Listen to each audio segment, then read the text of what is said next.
Hello, everyone, and welcome in to another episode of the RTI and VR2 Recruiting Podcast. We're glad to have you along for this episode, the first one of this week. And guys, this Saturday we have football. We'll get to maybe some more of that in a minute. But I'm Nathaniel Rutherford, managing editor of RockyTopInsider.com, joined again by Matt Ray and Brandon Martin of Vols Recruiting Reports. You can check us out at RockyTopInsider.com, is where you can get all of our football coverage and some of the recruiting stuff we do as well. But you can also check them out at VolRecruitingReports.org. They have a lot of good content up there. I'll let them plug a couple of different things they have on the site here in a minute, because they have some really good interviews, some really good information and stuff you're not going to want to miss on VolRecruitingReports.org. So we'll get to that in a minute. Guys, kind of the thing we first want to start off with here, kind of the first big piece of news that happened this week. Tennessee hasn't gotten a commitment or anything like that, but they're definitely legitimately in play for a couple of 5-stars, and one of them released his, well, guys, we talked about this a little bit in our group chat. He released his top 3, and then he came back and said, well, hold on, actually it's going to be a top 5, because I left one of the teams out that I'm going to be taking an official visit to, and we can talk about that in a second, kind of how weird that all kind of played out. But Darnell Washington, 5-star tight end, well, 5-star athlete, I guess, actually. He's the number 1 athlete in the 2020 class on 247 Sports Composite Rankings. He's a 5-star out of Las Vegas. He released a top 3 of Tennessee, Georgia, and Miami, and then ended up going back and re-adding. I think he had Alabama, and I can't remember if it was LSU or not, but he ended up adding 2 more teams. And it was most notable that Alabama wasn't in his top 3 on his Instagram post and the graphic he put out. But then when he came back on Twitter and changed things, and hold up, sorry about the tweet last night, or the post last night, then he didn't finish his sentence on his tweet, and then it was just kind of weird. But guys, I'm going to start with you on this one, Matt. I'll turn to you first here. Tennessee, whatever, top 3, top 5, whatever it is, he makes the list, and he hasn't scheduled his OV to Tennessee yet, but there's a lot of chatter that, actually I can't remember if he might have scheduled it, whatever it is, there's a lot of chatter if he hasn't scheduled already, that Tennessee is going to get his last official visit of all his official visits, and maybe getting him confused with Jaden Springer in basketball of if he has, whether he has or hasn't actually scheduled his visits yet. But there's been a lot of chatter about him getting his official visit set, and that Tennessee will be getting the last one. With Tennessee being in his top 3, his top 5, whatever you want to call it, Matt, where do you think things stand with him? Because I look at him more as probably a Georgia lean at this point, but Bama is involved, but with him leaving out of the top 3, that was weird. Then him going back and making a top 5 and putting Bama in there. Brandon, I'll get to your thoughts in a second, because I know you're going to want to talk about the Alabama stuff. But Matt, where do you think Tennessee is? What's your your feel on the pulse of the situation with how it pertains to Tennessee? It's an interesting situation with Tennessee. I do agree with you that he's probably a Georgia lean right now. Back in Georgia this week to cover the Corky Kell Classic, a lot of Georgia reporters, Georgia media on the sidelines to see Arik Gilbert, obviously. A lot of talk about Arik Gilbert and Darnell Washington, like what we're fixing to talk about, and a lot of the consensus was Gilbert's trending away, Washington is trending to Georgia, and I think that's probably the case. I think Tennessee probably runs second or third, depending.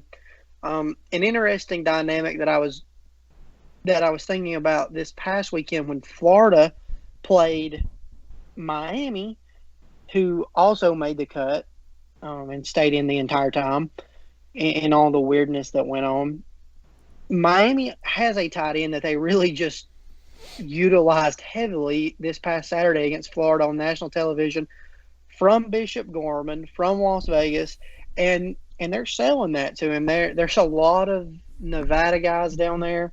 You got Tate Martell, you've got Brevin Jordan, you've got Bubba Bolden. So there's guys down there that he can talk to and look at. Miami's a fun place to be, a big school.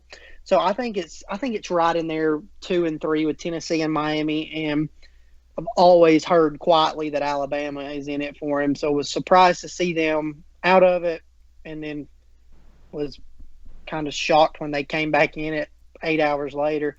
So I think things stand pretty well with Tennessee, getting his last official visit and probably having a good portion of their class secure at that point, giving Brian Niedermeyer time to turn his full attention and get out there several times in an in-home visit. could go a long way with him. So this one's going to be one that goes the duration, regardless of what happens. I would be surprised to see him pop a commitment. Maybe he does, but I think Tennessee is having to play catch up right now. Brandon, I want to turn to you for all things kind of Alabama hatred, because I can't remember if you said it. I can't remember if you said it during the podcast last time we did one, or if it was when after we stopped recording. But you've mentioned to me and mentioned to Matt and I both that you have a gigantic distaste for Alabama, as all Vol fans should. But what do you? I mean, to me the Alabama thing was weird because it was pretty surprising to see him leave them off his top 3 when that graphic dropped and on his Instagram, and then he came back and added back on there. Do you think this is a case of, is he maybe appeasing Alabama? Is this a case of maybe he's toying with them? I'm curious on what you think in regards to what happened with Alabama in his top 3 and then putting them back into his top 5. I mean, nothing would make me happier than seeing someone waste Alabama's time. That just makes me happy on a deeper level than it probably should. But if you're down to a top 3 and it's really legitimately a top 3, and I believe Darnell probably is, he had already scheduled the official to Alabama. Is it that he has got this visit scheduled and wants to go down there and wants to see it anyway? Sure, that's absolutely possible. Maybe he just forgot them, but let's be honest here. If you're interviewing for a job, or when you were looking for a school for where you wanted to go to college, you didn't forget who your favorites were. Am I right, or is that? Yeah, absolutely. It didn't slip your mind who was at the top of your list. So I don't think it was an accident. I do think it means something. I think it's something to be read into. You're not just going to forget Alabama. It may be one of those things of, hey, I already have an official visit scheduled down here, and they're going to spend money on me and bring me in, and I would really like to take this visit. So I don't want to offend anybody. I need to put them back in there so they don't know that I'm wasting their time, or so that I'm not coming down here and show up and them know I'm not interested in being here. But if you're already down to a top 3 and you left them out, I don't think that's an accident. Maybe it's appeasing Alabama. Maybe it's trying to keep from having hurt feelings when he does take the trip. But to me, if you get to the point of it being a top 3, in my mind, this thing's down to Tennessee, Miami, and Georgia at this point. I think if I remember correctly, in an interview he did either with one of the Georgia guys on 247 or one of the Miami guys on 247, it was one of those guys. It wasn't one of the Tennessee guys. If I remember correctly from quotes, I'm going to have to go back and try to find this if I can. But I'm pretty sure he said in an interview, back in the summer, he didn't say, I don't think he came out outright and said my top 3 are Tennessee, Georgia, and Miami, but he pretty much said, he said in as many words that his 3 favorites are Tennessee, Georgia, and Miami. So I don't know that that's changed. I agree with you. I think that he did that on, it wasn't an accident. Like you said, you don't just forget who your favorite teams are. And I do truly believe that Alabama's running, 4th or 5th at this point, and apparently it's kind of a distant 4th or 5th wherever they are on the list, because he didn't include him on the top 3. He does have official visits. I think he has one scheduled to there, maybe to LSU as well. He's at least was talking about doing one there, and we'll see. The only one that I've seen for sure scheduled, at least on his 247 Sports profile, was to Alabama. But as Matt was saying, his decision is probably quite a ways off. He's not a guy that I foresee announcing in October, November, maybe not even in December, unless he's going to sign early and enroll early somewhere. I don't see him signing or saying a decision in December, unless he's, like I said, enrolling early or signing early. But if he doesn't, it's most likely, I think you're not going to hear anything until late January or even on National Signing Day in February for him. But guys, we had a discussion. We're trying to think of topics to kind of follow up with Darnell Washington here on the podcast. And Brandon, I think it was you that brought it up. I can't remember now which one of you guys brought it up. The question was posed into our group chat of where if Tennessee misses out on Darnell Washington at tight end, where do they go? Where do they turn? Because Tennessee's currently recruiting Arik Gilbert as a wide receiver, and we'll kind of get to more of that in a second, because we have kind of an interesting a little question that that involves both Washington and Gilbert in a second. But Tennessee, they haven't really targeted a ton of tight ends in this cycle. It's been, when they were still recruiting Gilbert as tight end, it's been Washington and Gilbert, and that's kind of been all you've seen. They haven't gone very hard after a bunch of other tight ends. In fact, if you look at 247 Sports, they've only listed as offering 11 tight ends. Right? Gilbert's listed as a tight end. If you take him off, Washington's listed as an athlete, put him on, that's still 11. They've offered 11 guys at tight end, and I mean, even just going through the names, none of these guys have been named. It's that Tennessee has even been on. The only other one I can think of, guys, that maybe Tennessee, I mean, they have a shot with him. I just don't know how good of a shot. But maybe Tennessee could end up getting, or it would be kind of turning to, would be an athlete guy like D. Beckwith, DeMarcus D. Beckwith out of Florence, Alabama. He's the only other one I can think of. Even he is, I know the staff really likes him, but even he's a little iffy, because I think if he's who I'm thinking of correctly, I'm pretty sure he is, he's kind of wanting to get some basketball offers, and he might be, if he gets the right basketball offer, he might play basketball rather than football. And he just got one from Florida. I think that's where you're going, Matt. Yeah, he just got a big one. I just talked with him this morning. It was big. They offered. He's going to be down there soon. That was a guy, when we posed this question earlier, that I wanted to look at, and that is the guy that could really shake this up. Yeah, and if not him, really shake this up. Yeah, if not him, Matt, then I mean, is there another option? I mean, do they maybe, if they miss out on Washington and they can't get him, I mean, do they try to talk a little bit more with Gilbert and say, hey, what, if they get Gilbert, that's another big question. If they even get Gilbert, I just, where do you think, if it's not Beckwith, I mean, is there another option? Maybe, are they going to kind of hope and see if someone kind of pops up in the middle of the season? Do they maybe try to bulk up a guy they have already committed to them? Or I'm curious what you see for Tennessee's tight end future if they don't get Washington in this class. I think it's one of the best questions out there right now. Honestly, I don't know where they're able to turn. I mean, Beckwith was the first one that came to mind. The Florida offer is big. I mean, it's big, so that wouldn't surprise to see some momentum start shifting their direction just because of that. Basketball is his first love. He's been telling us that since July. So there's no surprise there that he's excited about it. Do you look at, maybe like you said, taking somebody that you already have committed and bulking them up? If you do, you have to think maybe Darion Williamson, but he's only listed at 190. It's a project. You're not in the world of hurt needing an immediate guy at that position. I mean, Jackson Lowe's probably the next guy up. Sean Brown, Jacob Warren's still there. Andrew Craig just came on scholarship. So you look at the JUCO rankings that were just released. There's really no JUCO tight ends yet. So you're really going to have to rake over the coals. And is it a little bit of concern? Yes. But with this staff, that's what they're best at. There are plenty of guys out there that there's plenty of Roman Harrisons and people that they can go out and find. It's just going to have to do it, and then going to have to get them there in a hurry. So that's going to be interesting to see, because right now, like we've said, all things Washington point towards Georgia. So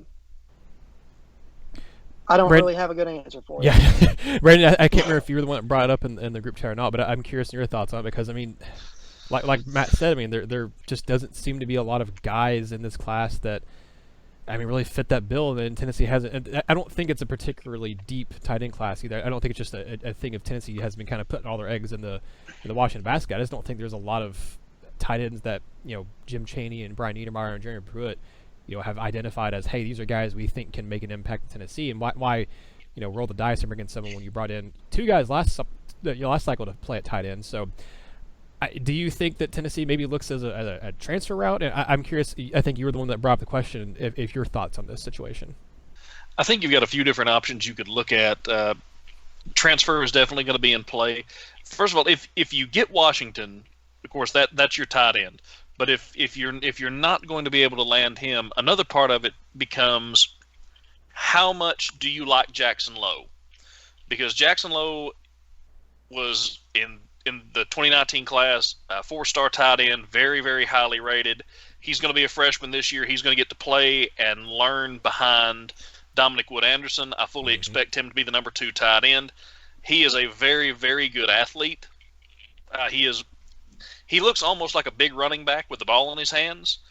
He has good hands. I think he has potential to be a really good impact tight end for Tennessee, not just a guy holding a position down. I think he can be a really good impact tight end for Tennessee. They brought in Sean Brown as well. Sean is more of a blocking tight end. He's got good hands, but he's probably a bit better in the blocking area. Probably going to get a look at H-back. So it goes, do you think Jackson Lowe can carry your team as the top receiving tight end? So are you looking for a number 1 tight end or a number 2 tight end? Or do you need a star or do you need a body? That's what it kind of comes down to. If they like Lowe, and I do, I like Lowe a lot. If you get to pair Lowe with Darnell Wright, then good heavens, be afraid. But if you don't get Darnell Wright, Darnell Washington, you said that earlier, Nathaniel, and you got me with it. If you get Darnell Washington and Jackson Lowe on the same roster, that's a pair of guys who can threaten downfield. They can threaten the seams, vertical receivers, big guys, good blockers. If you don't get Washington, if you believe in Lowe, then maybe you're not looking for a huge impact player at tight end. Maybe you just need a guy. You need a good, solid tight end that is good, not great. So you can maybe find that in the transfer route like you talked about. One of the guys that I like, and he's only a 3-star, he's not super highly rated, but he is a JUCO guy, is Lou Dorsey. Dorsey is out of Iowa Western Community College. He's originally from Jacksonville, Florida. Right now he's committed to Memphis. His offer list is not extensive. It's not great. But he's got good size, he's a good runner, he's got good hands, and I think if Tennessee decided to press there, this is a guy you could probably get away from Memphis if you really wanted him. And Pruitt has done exceptionally well. Pruitt and his entire staff have done exceptionally well recruiting JUCO guys since they got to Knoxville. Dorsey's a guy that I like. Do you want him to be your feature tight end of the SEC? No, probably not. If I believe in Jackson Lowe and think he's a dynamic tight end and I want to bring in Dorsey to be my number 2 tight end and just be solid at everything, good at everything, he can hurt you receiving, he's a good enough blocker, yeah, I think he can fill that role. One other thing that might be interesting, and it's a name we've brought up before and talked about, we didn't really know where he would fit or what he would be, is Noah Sewell. Sewell's he's just a freak athlete and a football player, and you just put him on the field and let him mash somebody. And could he play tight end? Well, he plays everywhere else. That might be an option. I think he's probably going to get a look at defense first, but if you felt like you needed an impact tight end, he has, in this class, I think he's got the body and the size and the athletic ability for it. Brandon, I really like that Lou Dorsey pool. That's a guy I had, wasn't even on my radar. I'm looking at his 247 sports profile now. 6'6", 230, as you said, out of Iowa Western Community College, originally from Jacksonville, Florida.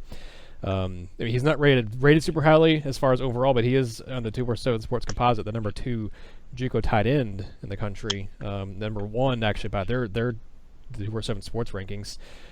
Been committed to Memphis since June 15th of this year. He does hold an offer from Florida State and Houston. Those are 2 pretty decent programs. Obviously, Florida State's historically been very good, not lately, but those are 2 pretty decent programs in college football right now, and also Marshall and UTEP, which obviously are not to the same degree. But I think that's an interesting option. Like you said, if Tennessee misses on Darnell Washington, maybe they push him a little bit more, and like you said, it's a guy maybe they could flip. But in a perfect world, Tennessee will get Darnell Washington, and this won't even be a question that we have to bother answering and looking at.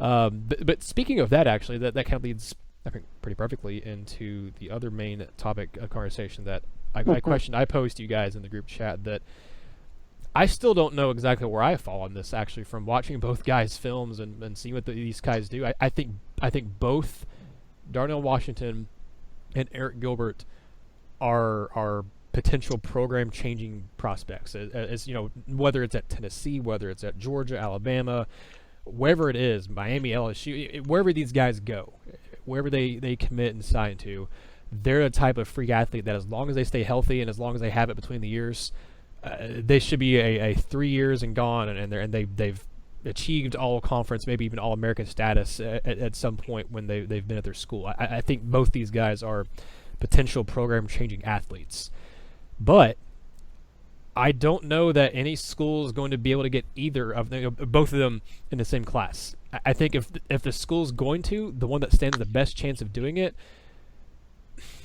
it's either Tennessee or Georgia. I think both those teams have the feel like they're in a good spot with both these guys. I think those are the only two teams that probably feel the same. Alabama's probably, I mean, they've got some momentum with Arik Gilbert. I don't know how much Georgia seems like they've kind of fallen off the boat a little bit with Arik Gilbert. But then obviously Alabama doesn't seem to have as much with Washington now. Tennessee seems to be in a good spot with both. But I'm going to play the cruel game here with you guys. Matt, I'm going to ask you first because you already warned us that you might go on a tangent, so if or on a rant. So if you do, I can cut you off and go to Brandon.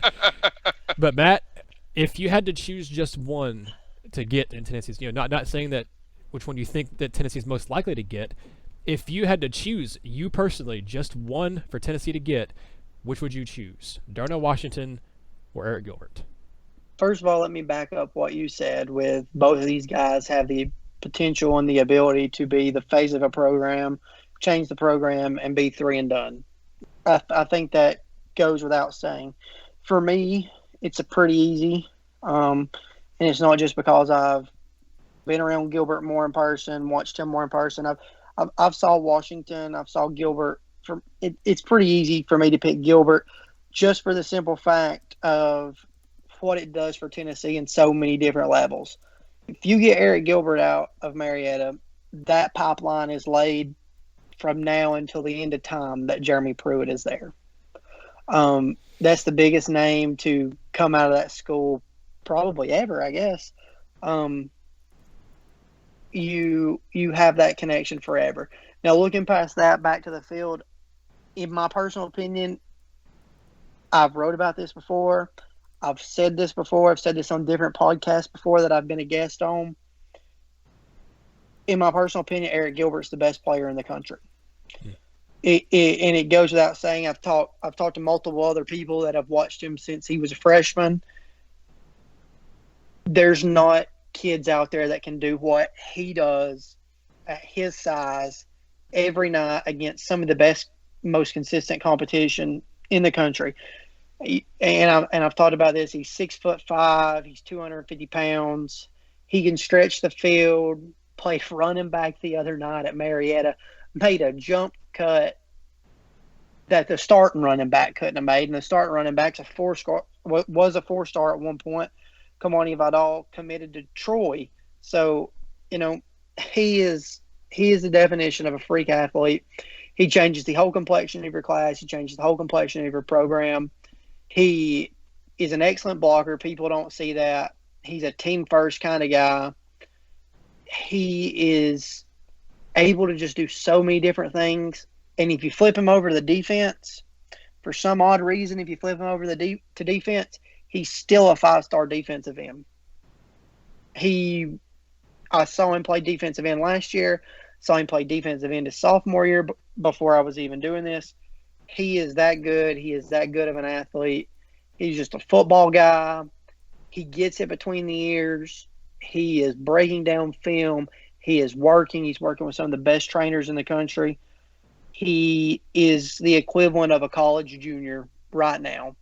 And it's a no-brainer for me for Arik Gilbert.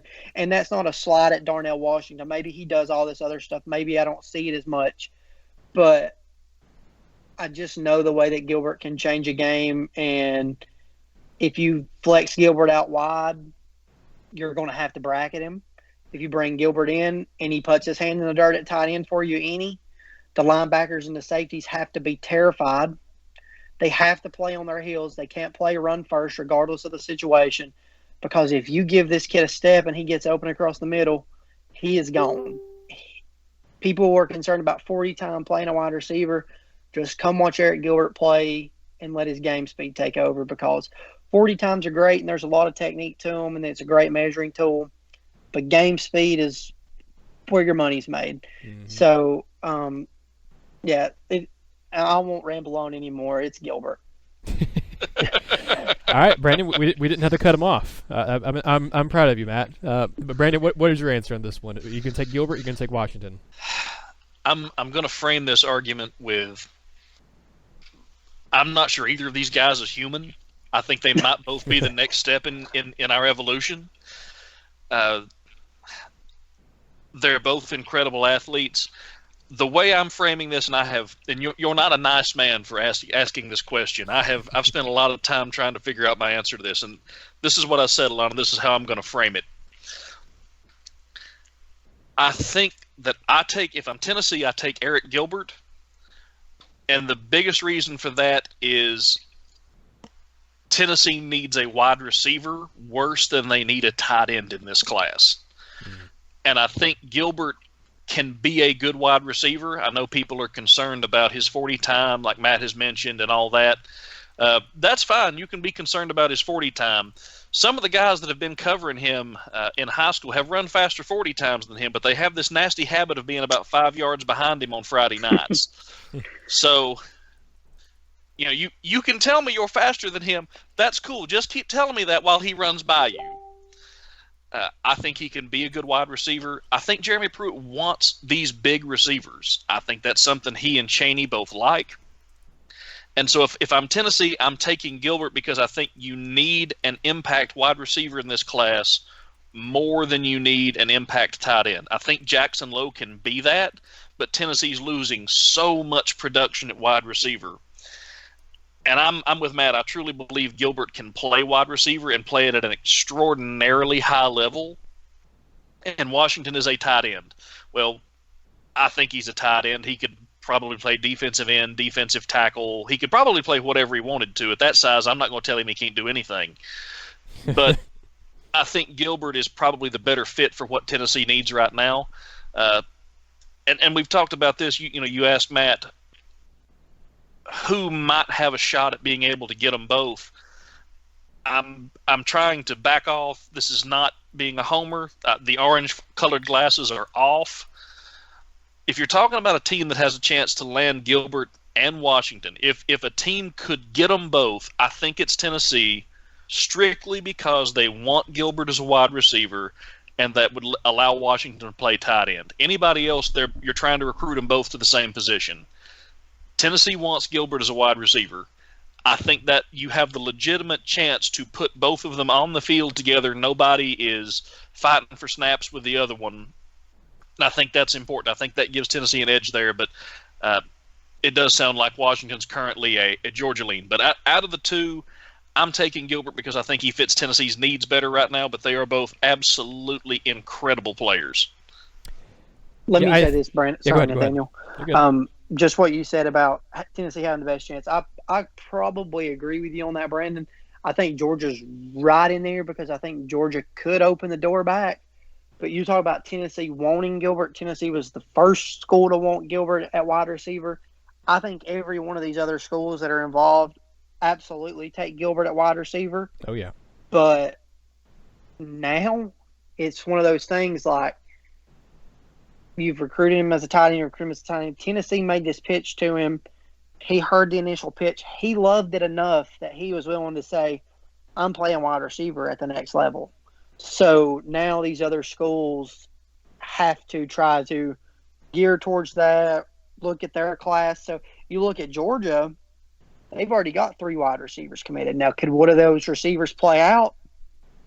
Absolutely. But these are guys that they really value and that are really a big part of their class with their locations and who they're with and whatnot. So I think that initial pitch, Tennessee being able to make that initial pitch to him, is what gives Tennessee that boost to be able to land both of them. Not just the offensive needs, but I think that alone, that Tennessee was the one to sit Gilbert down and say, look, this is what we're looking at. We see you here. It could help our offense. It could help you. Probably showed him some film of Rob Gronkowski. Probably really, really appealed to him, obviously. So I think that's what gives Tennessee the best opportunity to land both of those guys right now. So I do agree with you on that, Brandon. I think a couple points here to kind of follow up what you said before I get my answer to the question. But you mentioned, Georgia having guys committed at wide receiver. I mean, that's the same thing.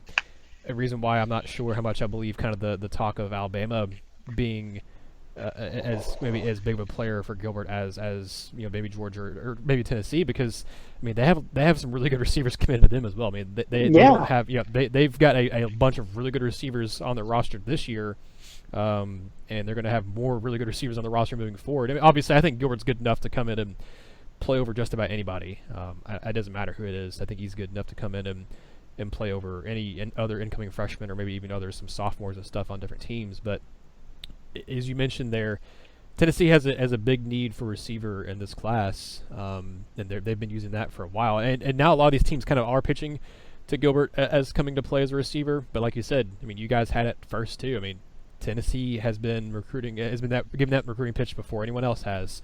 That's a big credit to Chaney and Pruitt, and everyone else coming involved in this recruitment with Gilbert for doing that and kind of realizing, hey, he's talented enough and gifted enough to be able to play receiver. He doesn't have to, be stuck into one position. He's a guy that has a lot of positional versatility, and I think that's another topic for another day. But I think that's one thing that stands out to me about what Pruitt and his staff have done so far at Tennessee is recruiting a lot of guys with a lot of positional versatility. I think that's a topic for another podcast, but just something that struck me over the past few months of kind of seeing how different things have unfolded with Pruitt and recruiting.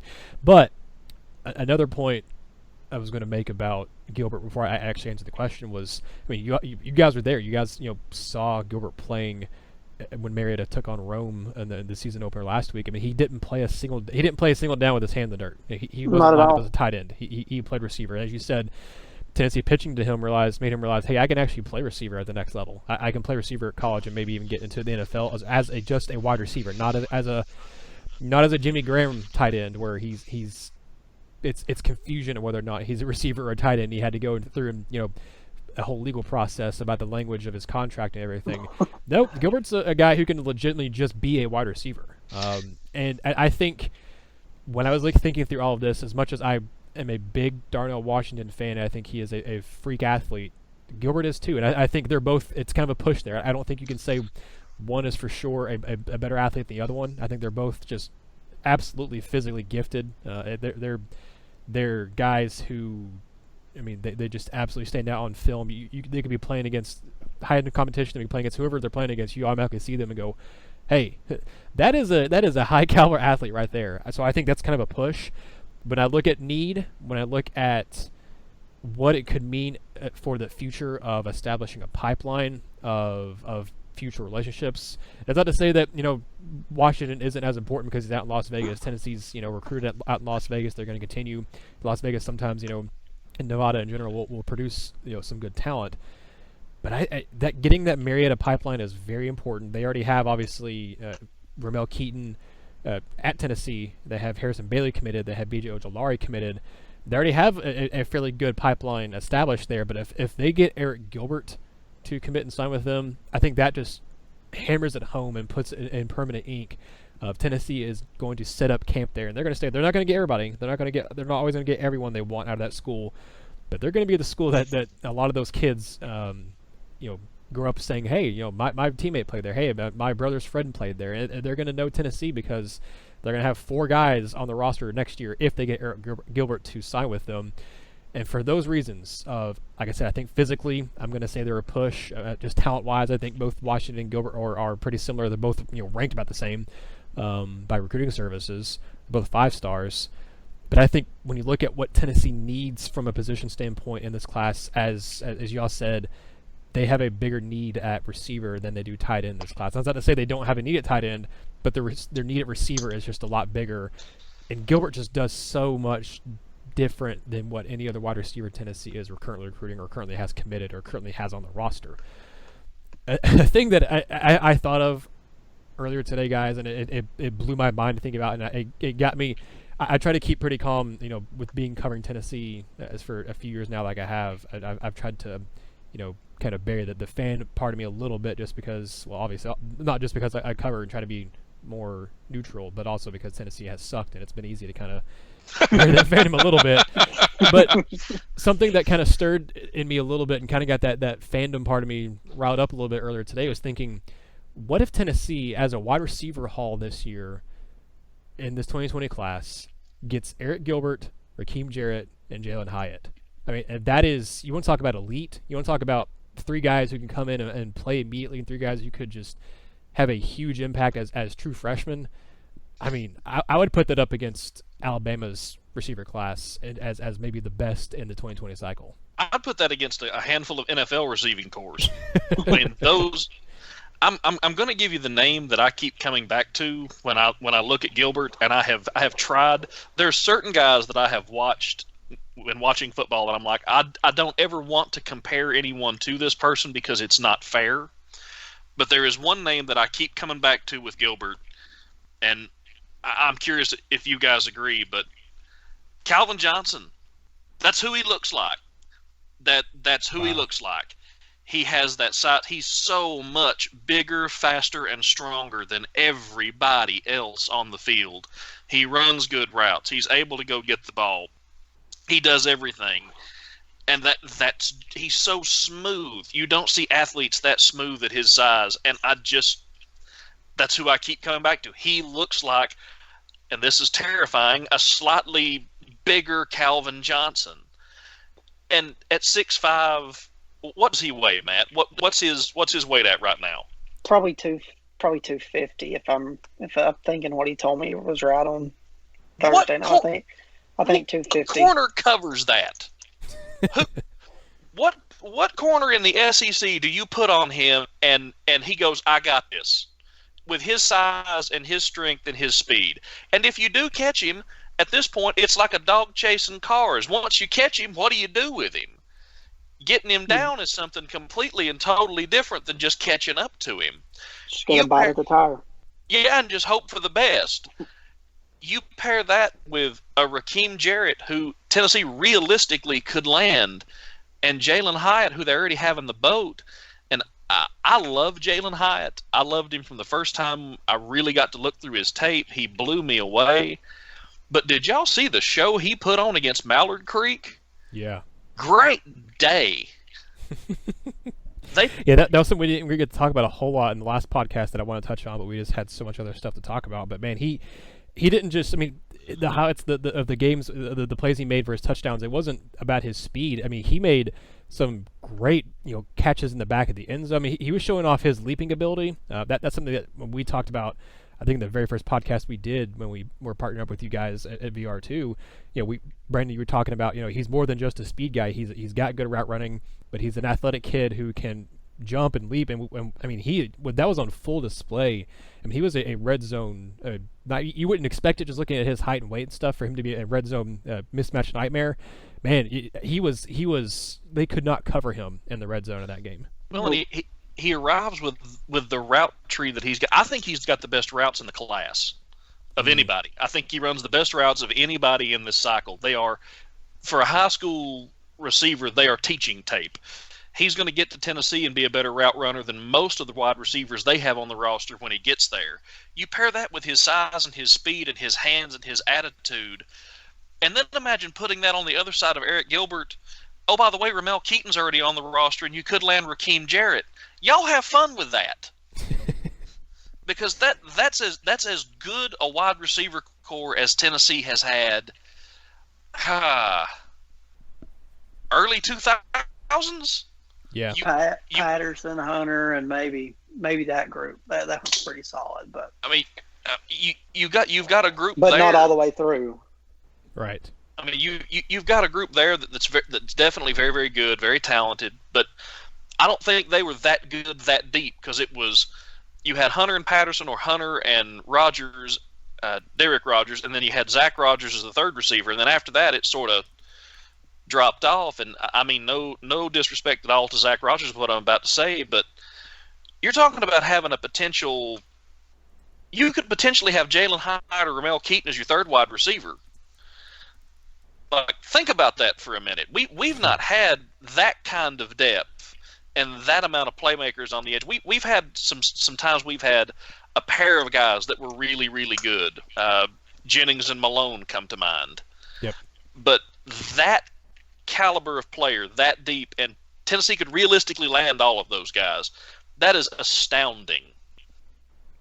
I think if you go back, you're going to have to go back to, you mentioned early 2000s. I mean, maybe the time when we had Kelly Washington, Dante Stallworth, Eric Parker all on the same team, and that was, I mean, those were some, and Jason Witten too as a tight end. Yeah. I mean, those were some, that was a pretty good roster. I think you could maybe, obviously these guys haven't come in and played a single snap of college football, so Right. we're not trying to put that expectation on them. We're just saying on paper what the recruiting rankings would suggest Yep. would be something like this. I wouldn't want to be that defensive coordinator. No. That, No. And go ahead. that would be a week that you would dread, and you're just finally going, okay, if I try to blitz, I'm leaving all these guys in man coverage. If I sit back and try to cover everybody, I'm going to give Harrison Bailey time because, oh, by the way, Tennessee probably has the best pure passer in the cycle as the quarterback that's going to be throwing to these guys too. If I sit back in coverage, he's just going to pick me apart. Oh, by the way, he can also hand it off to Eric Gray. If Tennessee can keep what they have in the boat and land the guys they realistically have a chance to land, you're talking about a bunch of program caliber changing guys in one class. Yep. Kind of to round out this question, we were going to talk a little bit about Lynette Whitehead, but I think we'll save that for the podcast later, the second podcast later this week, because we're getting a little up against here on the time. But I didn't realize this until I was looking at the receiver rankings here in the 2020 class. Man, there are some absolutely stacked, as of right now, some absolutely stacked receiving classes in the SEC. On the 247 Sports Composite rankings, LSU has 3 of the top 7 receivers committed to them. And Yep. Raheem Jarrett, which that's obviously could be flipped, but Raheem Jarrett, Jermaine Burton, and then Keyshawn Boot, I think say his last name. That doesn't even include Coy Moore, who's another 4-star. Georgia has Marcus Rosemy, who is a borderline 5-star guy, who's the number 5 receiver. Texas A&M's got a couple of really good guys, including number 2 receiver in the entire country, Demon Damus, and then a couple of guys in the top 50. All of Bama's receivers, I think, all of them that they have committed are in the top 40 in the class right now.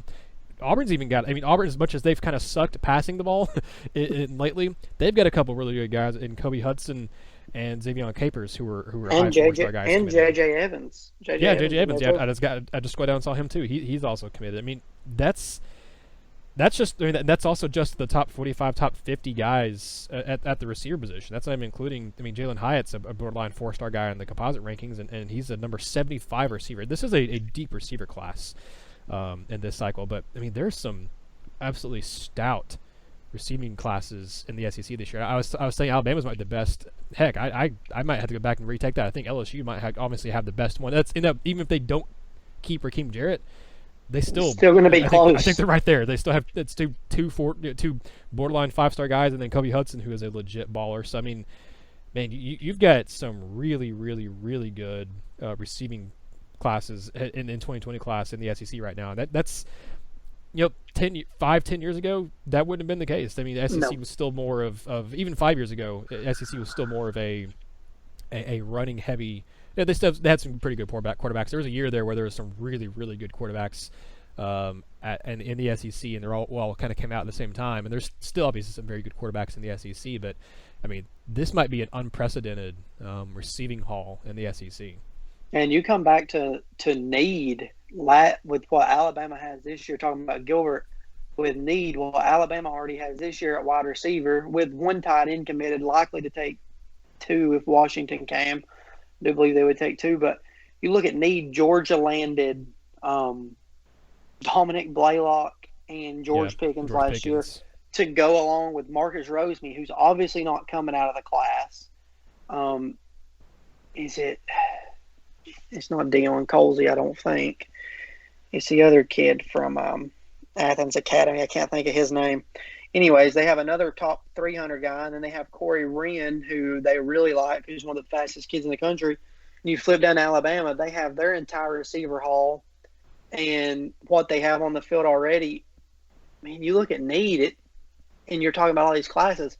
Right now in the SEC, And Jeremy Pruitt said at SEC Media Day, if you want to play receiver right now, Tennessee's the place to play.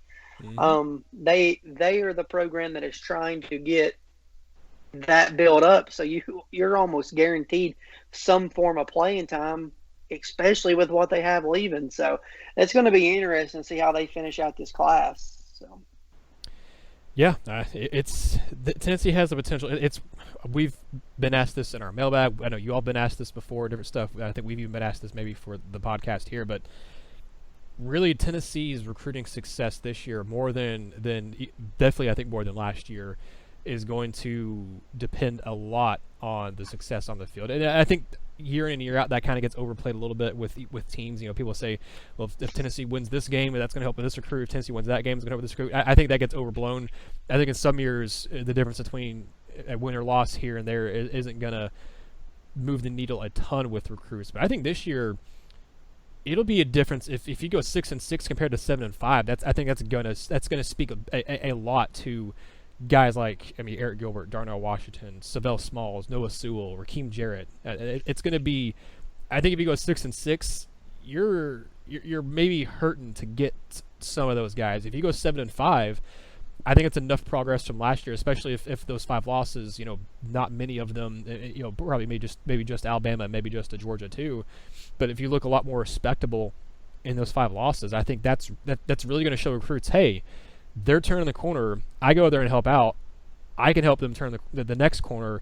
And my 3 years at Tennessee, or 4 years, or however long you're going to be there, they're not just going to be all there rebuilding. We can actually win something substantial and be competing for something substantial while I'm at Tennessee. And also I'm going to get, trained by these coaches who've sent multitudes of players into the NFL draft. So I think that's going to be something to monitor. I think one of these days here coming soon, we're going to have a mailbag podcast where we answer a lot of questions from our listeners, because I imagine there's a lot of good questions out there that we haven't even considered for topics. But later on this week, we're going to have a second podcast coming out here on the RTI and VR2 Recruiting Podcast, and we're going to talk about Lynette Whitehead, who's going to be visiting this weekend on an official visit.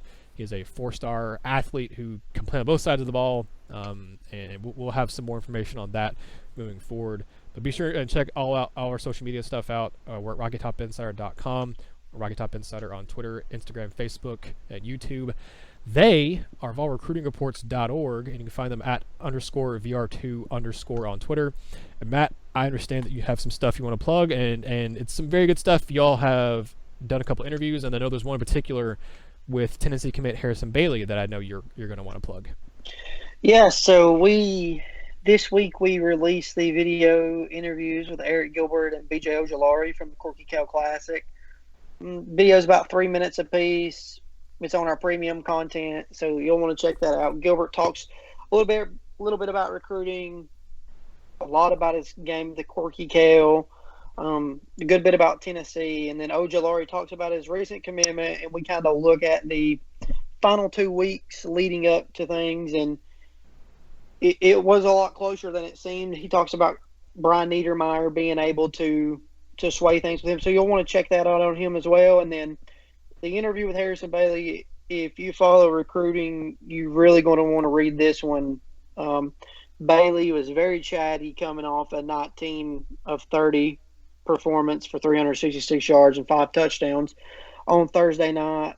He talked about where things stand with Arik Gilbert. He talked about who's recruiting the hardest. He's talking about why he's looking the most forward to getting to Tennessee. Multi-quotes on that. Multi-quotes on playing for Chris Winkie. It's a lot of good content in the one with Bailey. He even breaks down his own game. So the opening line of that quote is, Harrison is a gunslinger. So let me tell you, there's no lack of confidence from Harrison Bailey. He is doing it at a high level for a long time. And when I've told y'all before that rankings don't matter to him, Harrison Bailey knows what Harrison Bailey is, and that's all that matters to him. So go check all that stuff out. We will have a free interview with Bailey later this week. If you really don't want to check it out, you're not going to get as much content. You're not going to get some of the stuff I mentioned. But you will get a little bit. It's $2 a month. It's billed monthly. You can cancel anytime. It is one bad cup of coffee a month. Exactly, Brandon. Exactly. It is one cup of coffee you regret buying at the gas station a month for content that I promise you won't. Brandon eats a lot of gas station food, so he can tell you about bad stuff from the gas station. I've heard more about that than anything from him. And then we'll have our Insider Notebook. It's scheduled to come out tonight about 9 o'clock. Going to have some good content in it. You can look back at all the other Insider Notebooks that you missed. And then we will have our weekly chat tomorrow night where you'll be able to ask any and all questions, give you guys a couple hours, and then we'll start taking questions. And then Friday, we're back at games. I was trying to go to Marietta again Friday, and I'm not going to be able to get in. It's an ESPN game. It's the premier ESPN game, so they're only letting ESPN and a couple of the local news channels on the sideline. So I have to rework my schedule. So if you guys have something particular that you want to know or want me to go cover within range, let me know, and I'll try to get out to that. Right now, it looks like Macaulay and Webb to see Jay Hardy for the third time in about 6 weeks is going to be the key, because Knoxville Catholic plays on Saturday. So just keep all that in mind. Get over there. We try to give you some premium stuff on this as well. So Nathaniel does a really good job of asking questions geared toward that for us. We like to share with you listeners. So I'll turn it over to Brandon. He can plug whatever he wants. Some other stuff you're going to be able to get on our premium content right now. We had an video interview with Amari Thomas. I think you'll enjoy and see a little bit in his interaction with his teammates. Something I enjoyed. He'll be coming out this week too. Yeah, something I got to enjoy. He's a really fun and engaging kid. And when you see that interview, I am not a small man. That is a gigantic human being. Another thing we're going to talk about is we did our first Sunday sideline interview this past week, released it on Sunday night. It was about a half-hour interview with the number one prospect in the state, Reggie Grimes at Ravenwood. If you have not listened to that, go to our website, find that link, click on that, go listen to that. Absolutely, yes. I cannot tell you enough how much I'm impressed with Reggie. I said it here last week, and we told him after the game, he reminds me of Josh Dobbs and Grant Williams. He has that kind of personality. He is extraordinarily well-spoken. He's very intelligent. I had an absolute blast doing that interview with he and Matt. I strongly recommend it. Go listen to him. And then if you hear that interview and get really excited, tune in on Fridays, because that's the game I'm going to. I'm going to Blackman and Ravenwood, Dashboro. So I'll see Reggie again down there. But there are a lot of 2021 kids in that game. There's a lot of 2021 kids in that game. So look for this class, but an opportunity to see a lot of guys who are going to be big next year playing. And then we have got a little something special cooking up for our Sunday sideline this week, but we'll talk more about that later. You may get 2 Sunday sidelines this week. We don't know. Ooh, that's a nice little plug. That's a little enticing way to end the podcast. You might get a Friday sideline and a Sunday sideline. We don't know yet. We're working on it. Well, guys, be on the lookout for that. Like I said, or like they said too, they have all kinds of great stuff on VolRecruitingReports.org. We'll have plenty of stuff getting you ready for the season on RockyTopInsider.com. I'm going to have a piece not long after this podcast comes out looking at how Jim Chaney uses tight ends and why Dominic Wood-Anderson should be excited, and maybe why Darnell Washington should be excited. Maybe he should join the Vols in the future too. But it's an interesting piece that I do think Vol fans will enjoy. And of course, we'll have our season predictions probably sometime Thursday, if not Friday, and then our pick prediction for this weekend's game will be more about what we think the score is actually going to be, because surely Tennessee will win that one by a lot. And then Ben McKee, our staff writer at RTI, he should have an opponent preview done on Georgia State either late tonight or on Thursday sometime. But that'll do it for the... Can we just say woo Trey Smith?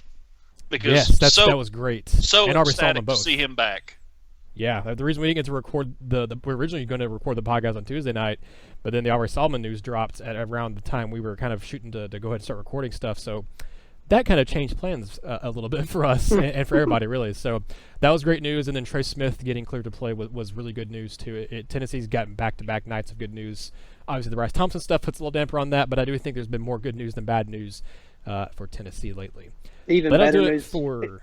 Sorry. Even better You're news good? for us that we got to use the article that leaked from our site 3 weeks ago. We were just 3 weeks ahead. I mean, hey, y'all called it. You can say you were first, right? Yeah. We. Anyways, it's all a good joke, and we appreciate everybody. Everybody got a good joke out of that yesterday. We were able to laugh about it, so no harm done. But go ahead and end this thing, Nathaniel. You're good. Well, guys, I'll go ahead and, like he said, I'll go ahead and end this thing here. Follow us all on social media, Rocket Top Insider, and they are VR2 or Vol Recruiting Reports on all their social media as well. But until next time, this has been another episode of the RTI and VR2 Recruiting Podcast.